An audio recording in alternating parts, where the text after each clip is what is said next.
స్త్రీ శక్తి పథకం super success అయిందని ఈ సంతోషాన్ని మీడియాతో పంచుకోవడం ఆనందంగా ఉందని మంత్రి రాంప్రసాద్ రెడ్డి అన్నారు. కూటమి ప్రభుత్వం మహిళలకు ఎంతో ప్రాధాన్యత ఇస్తుందని అన్నారు. స్త్రీ శక్తి పథకాన్ని భారంగా చూడటం లేదని బాధ్యతగా భావించి అమలు చేస్తున్నామని వెల్లడించారు.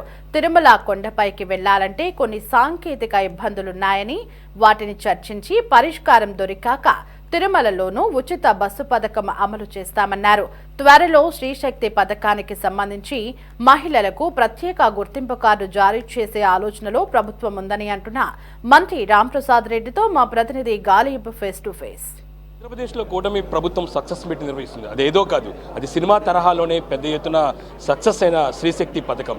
ఈ పథకం ద్వారా ఇప్పటికే రాష్ట్ర ప్రభుత్వం ప్రజలను కూడా అందిస్తున్న నేపథ్యంలో భారీ మొత్తంలోని ప్రజల నుంచి కూడా రెస్పాన్స్ వస్తుంది. ఉమెన్కి సంబంధించి పెద్ద ఎత్తున రెస్పాన్స్ రావడంతో పాటు ఆర్టీసీలో కూడా ప్రయాణికుల రద్దీ కూడా భారీగా పెరిగింది. దీనిపై మాట్లాడడానికి రవాణా శాఖ మంత్రి రాంప్రసాద్ రెడ్డి గారు ఉన్నారు. చెప్పండి సార్, మొత్తం 5 రోజులుగా ఈ పథకాన్ని రాష్ట్ర ప్రభుత్వం అమలు చేసిన నేపథ్యంలోని ఎంతవరకు సక్సెస్ అయిందనుకుంటారు, ఎంతవరకు రద్దీ? మొట్టమొదటిగా ఈ కార్యక్రమాన్ని మహిళా మూర్తులందరికీ అందించిన గౌరవనీయులు పెద్దలు మా ముఖ్యమంత్రి చంద్రబాబు నాయుడు గారికి ధన్యవాదాలండి. ఎందుకంటే ఆయన యొక్క శ్రమ ఈరోజు ఒక బాధ్యతగా, ఒక భారం లేకుండా ఒక బాధ్యతగా తీసుకొని ఈ రాష్ట్రంలో ఈ కార్యక్రమాన్ని చేపట్టాం. ఇంత పెద్దగా ఈ కార్యక్రమం జనాలు లేకపోతుందని మేము ఊహించలేదు.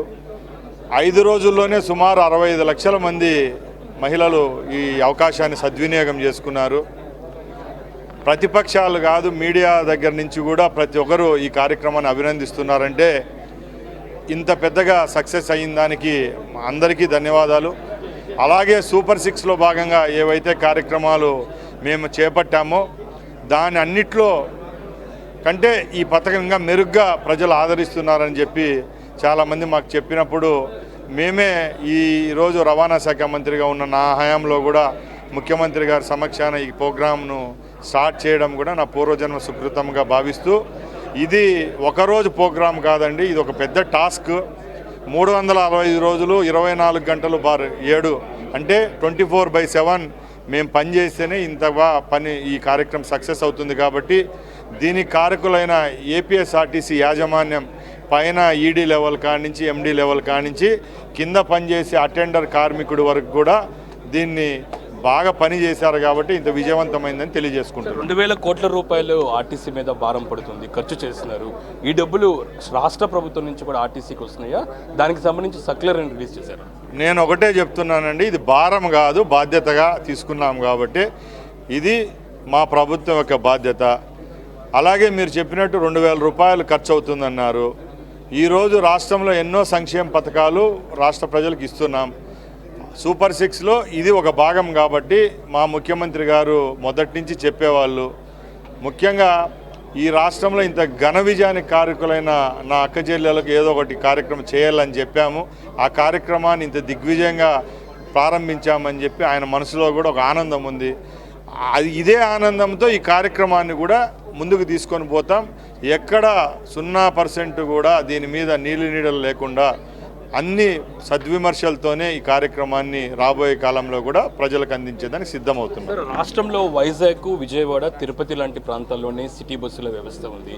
సిటీస్లో చూసినట్టయితే ప్రైవేట్ వ్యవస్థ భారీ ఎత్తున దోపిడీ చేస్తున్నారు. అక్కడ ఇంప్లిమెంటేషన్ ఎలా ఉండబోతుంది?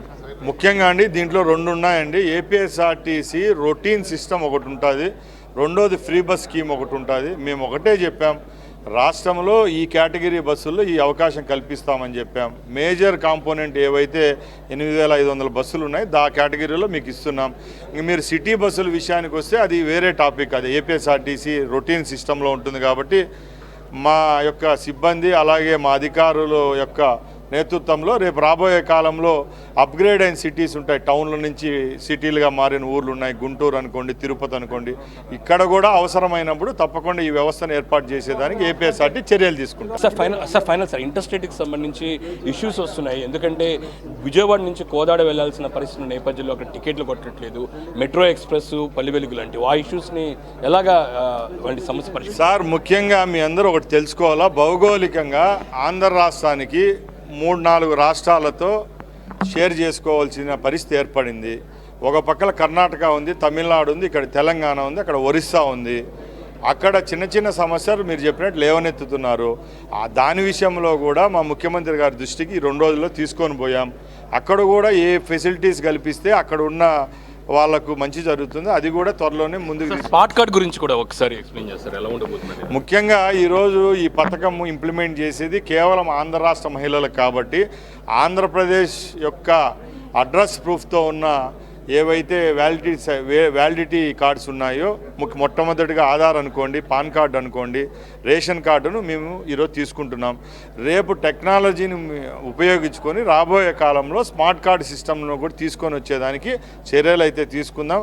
టెక్నాలజీని వాడడంలో మా ముఖ్యమంత్రి గారు ముందుంటారు కాబట్టి ఏపీఎస్ఆర్టీసీలో ఈ గూగుల్ ఏదైతే ఉందో ఆ గూగుల్ను ఉపయోగించుకొని రేపు ముందుకు తీసుకొని పోతాం. రేషన్ కార్డు తరహాలోనే త్వరలోనే స్త్రీశక్తి పథకానికి సంబంధించి త్వరలోని ఇందుకు సంబంధించిన స్మార్ట్ కార్డును అందుబాటులోకి తీసుకొస్తామనే దానిపై కూడా మంత్రి క్లారిటీ ఇవ్వారు. ఖచ్చితంగా ఆంధ్రప్రదేశ్ రాష్ట్రంలోని అమలు చేస్తున్న సూపర్ 6లోని అన్నిటికంటే సక్సెస్ఫుల్ పథకంగా స్త్రీశక్తి ఉంటుంది. ఇప్పటికే 5 రోజుల్లోని చాలా సక్సెస్ఫుల్గా ఇంప్లిమెంటేషన్ చేస్తాం. అయితే ఇంటర్ స్టేట్కి సంబంధించి కొన్ని ఇబ్బందులు ఉన్నాయి, సాఫ్ట్వేర్ ఇబ్బందులు, త్వరలో ఉన్న వాటిని కూడా పరిష్కరించి అధిగమించి పూర్తి స్థాయిలో అమలు చేస్తున్నామనే దానిపై కూడా రవాణా శాఖ మంత్రి రాంప్రసాద్ రెడ్డి క్లారిటీ ఇవ్వడం జరిగింది. కెమెరా పర్సన్ నానితో గాలిబ్ ఖాన్, CG 24/7 విజయవాడ.